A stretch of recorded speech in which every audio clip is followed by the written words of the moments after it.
Good evening, VV Nation. My name is Ryan. Welcome to the channel. Especially if you're new, make sure you hit that subscribe button so we can try to keep you on the right side of the market going forward. Now, tonight's presentation, we're taking it back to Semiconductor Thursday. Now, if you've been subscribed to the channel, you've been watching my videos, some of this might be a recap. That's always a good refresher.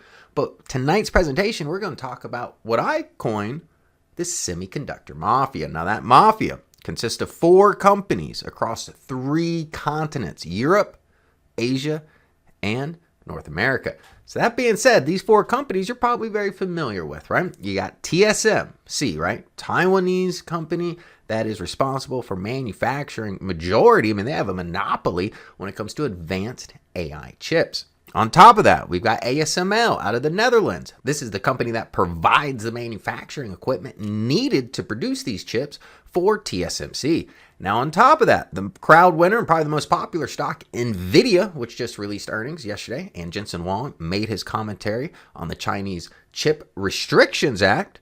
They design the chips along with AMD to be manufactured by TSMC. So these 4 companies in these 3 countries dominate the Western world's chip manufacturing and, quite frankly, the globes. But over the last 10 years, since the first Trump administration, AI has rose in importance to the world, not just for, chat GPT applications, but for defense and national security purposes. That's exactly why we're trying to slow down China. It's the new arms race, essentially, right? If you control the computer chips, well, then again, you control the advanced defense technology, such as ICBMs, advanced aircraft, radar equipment, satellites, hacking technology, right? So we want to be ahead of the curve and we want to be ahead of China, but China is catching up. So tonight's presentation, we're going to dive into some articles, show you the importance of these relationship of these 4 companies and how they're stacking up against China. And on top of that, we're going to jump into the VectorVest 7 system, take a look at these 4 stocks, take a look at our proprietary indicators, and see if there's any potential to make money when it comes to these positions. Now, if you enjoy the content on the YouTube channel that Glenn and I put out, and you're on the fence, taking out a trial to the VectorVest 7 software over the next few weeks, great offer, just 99 cents. That's right, less than $1 gives you 30 days access to the VectorVest 7 software. Just go to vectorvest.com/YT. First article I want to show you is just going to highlight some of the takeaways from the earnings call yesterday evening. As I scroll down, then the most important thing is going to be China, right? So if I scroll down, look at this. China could be a $50 billion market share for Nvidia. And Jensen Huang, I put out a short today. The words came right from Jensen Huang. They used to have a dominance when it comes to the Chinese market share. Now that's dropped down to 50%, and it's costing the company a lot of money. You can see, look, missing about $8 billion in sales that the company would have recorded if the U.S. restrictions of its H20 chip without a license. Now, this money can be utilized to reinvest in the company, right? For future projects to stay ahead of the curve. But instead, that money is now going towards the domestic chip manufacturers in China. Now, the belief was that China couldn't make their own chips, right? That was the whole point of this, policy in the first place, is that the U.S. government doubted China's ability to make these chips. But look what Huang said. And again, this is not my opinion. This is the CEO of Nvidia. And if anyone knows about Chinese AI technology, it's going to be this guy right here, because China is their biggest competitor right now. The U.S. based its policy on the assumption that China cannot make AI chips. That assumption was questionable and now is clearly wrong. On top of that, he did also state that the export controls are misguided, would merely encourage Chinese AI developers to use homegrown chips instead of making an American platform the world's choice for AI software. Now, the short I did earlier today talked about how that's right, half of the world's AI developers are based in China, right? And he went to say further that they wanted to make sure that the Chinese AI developers were using American stacks, right? However, because of these AI chip restrictions, companies like Huawei and others have came and stepped up to the plate to make their own chips, right? And according to Jensen Huang, they can make their own AI chips. Now, they are behind Nvidia, TSMC, AMD, and ASML, but China is looking to attack all of these fronts at the same time, which would give China the ability to control the entire supply chain, right? Because as of right now, They own a monopoly in some articles over 90 to 95% of rare earth elements, rare earth minerals. These items here, these minerals, these elements are needed in order to produce semiconductor chips, right? We've all seen the talk of, from Trump talking about, annexing Greenland, everything from using coal ash to get rare earth minerals. What did the US do when China put them in a pinch, right? We got creative to solve the rare earth problem. It's not solved yet, but they are taking initiatives to hopefully solve it soon, right? The same situation China was in under the Trump 1 administration, even under Biden, even under Trump 2. I know Republicans and Democrats don't agree on much, but they do agree on the national security issue when it comes to semiconductor chips for defense applications, right? We're in a new arms race. It's semiconductor chips and AI technology. The old arms race of missiles and aircraft carriers, that is of the past. We're at the new stage in humanity where this type of technology will be the front runner for whoever is the global power to be, right? So as I scroll down, China, they've done a lot of things here to control the supply chain, right? First thing, chip design. Nvidia versus HiSilicon. HiSilicon is a company owned by Huawei. I'm sure a lot of you have heard of them, pretty much competing against Apple and their iPhones. This is a huge technology conglomerate and is equivalent to America's Apple, right?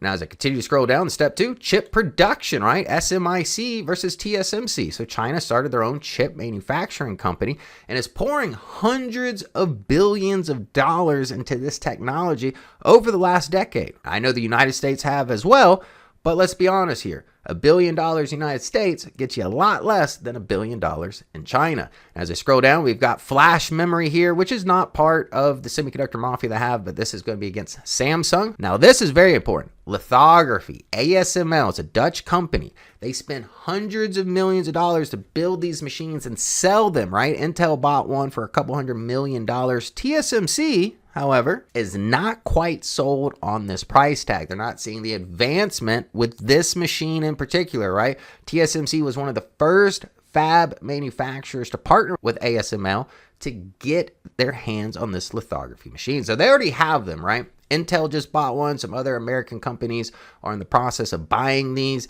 ASML is going to deliver them, but the world's most important manufacturer is not sold yet on the high price tag. It doesn't see the cost benefit of investing in this machine quite yet. Now, here's an article from the Center for Strategic and International Studies, From Mine to Microchip, addressing critical mineral supply chain risk in semiconductor production. A lot of this was revealed during the COVID era, right? Supply chain disruptions really woke up the West on how reliant it is on the East.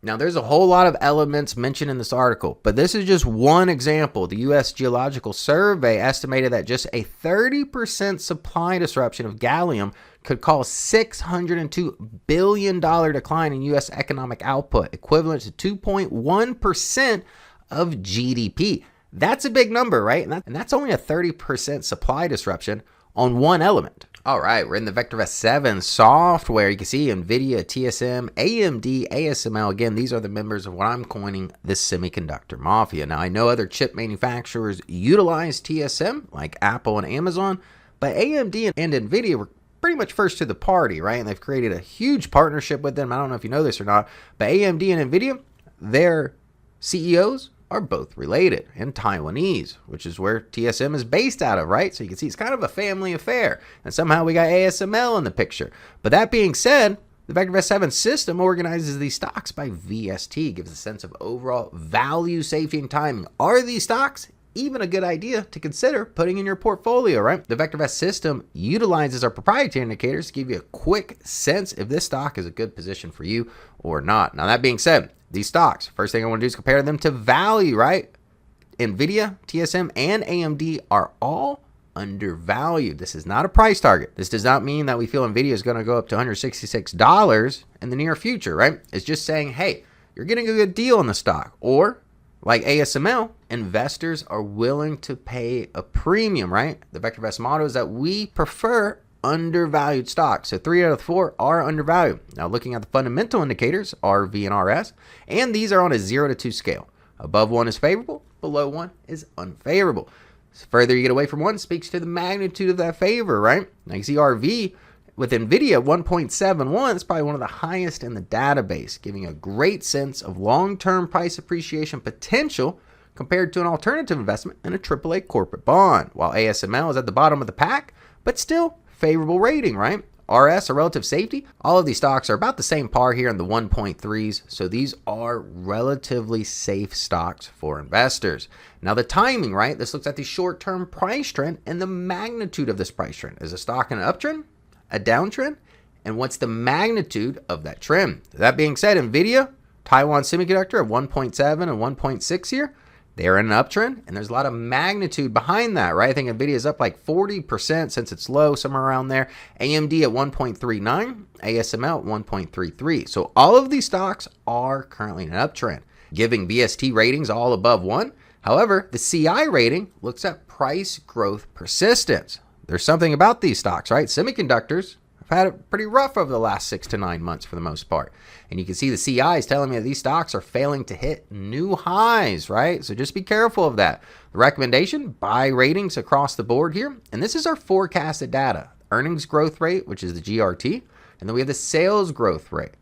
Nvidia, 40, 78% respectively, leading the charge in both categories, while TSM and AMD, relatively about the same here. AMD's got one little extra point for the sales growth rate, but ASML, again, falling behind when it comes to growth rate and earnings. The sales growth rate is phenomenal, but the growth rate and earnings is the lowest in the pack. And with the lowest VST rating, the lowest magnitude and short-term price trend, I'm more inclined to pick the stocks towards the top of the list. I know Nvidia is obviously the go-to for many people, but you got TSM and AMD here. Now, I will say this. There is a geopolitical concern. And I'm not talking about the one I just mentioned with these articles here, right? I'm talking about China wanting to annex Taiwan. I don't know if you remember this, but Warren Buffett himself invested in TSM. It was a good investment, but he withdrew that investment just a couple months after because of the geopolitical concerns and the potential for China to want to annex the island back, which would create a havoc when it comes to supply chains here in the United States, simply because most of the manufacturing is still in Taiwan, right? Arizona fabs are just, opening up or getting to that point of opening up, along with some fabs in Texas, but still majority of the advanced AI chips are coming from Taiwan. That's really the reason why we protect them, right? It's one of the reasons why they are our biggest ally in the South China Sea. So I hope you found this video informative, eye-opening, and hopefully put these stocks on your radar to potentially make some money. Now, again, my name is Ryan. If you enjoyed tonight's content, make sure you hit that subscribe button, like the content, and I'll see you next week.